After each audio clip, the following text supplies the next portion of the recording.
Les ETA, les défis en matière de numérisation, c'est évidemment qu'est-ce qu'il y a à faire. Le numérique peut simplifier beaucoup de choses. Il s'agit de voir exactement là où on a à gagner, là où nos process et nos procédures sont matures.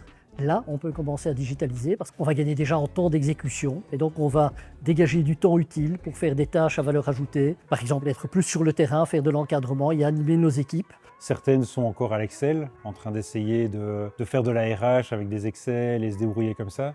D'autres sont passés à des ERP ou des CRM très complets, complètement intégrés, avec des clients qui peuvent même se loguer pour voir l'état du nombre de pièces qu'il y a en stock, est-ce qu'il faut recommander, etc. Ce sont des entreprises de travail adapté qui travaillent avec des gros acteurs du monde industriel, du monde économique, et donc ils sont face à des enjeux de compétitivité. Puis il y a l'enjeu de la cybersécurité, très important. Si demain on se fait hacker, est-ce qu'on est en capacité de redémarrer une activité, de recontacter les clients? Le b.a-ba va être la gestion de la partie sauvegarde. Des copies qui sont protégées contre les pirates, parce que si vous stockez votre backup sur la même machine ou juste à côté de celle qui est en production, vous risquez d'avoir des backups qui ne fonctionneront plus. Dans les risques les plus critiques, la première va clairement être le phishing.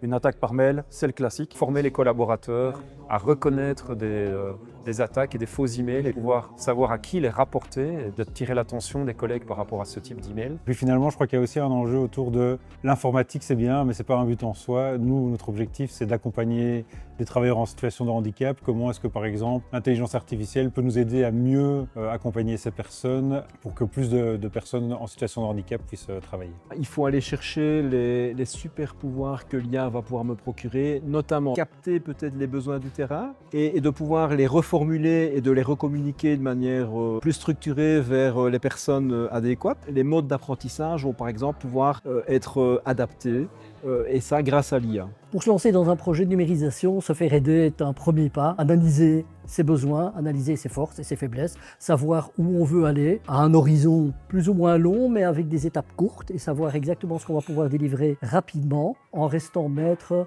de ses procédures et en entretenant les outils que l'on déploie.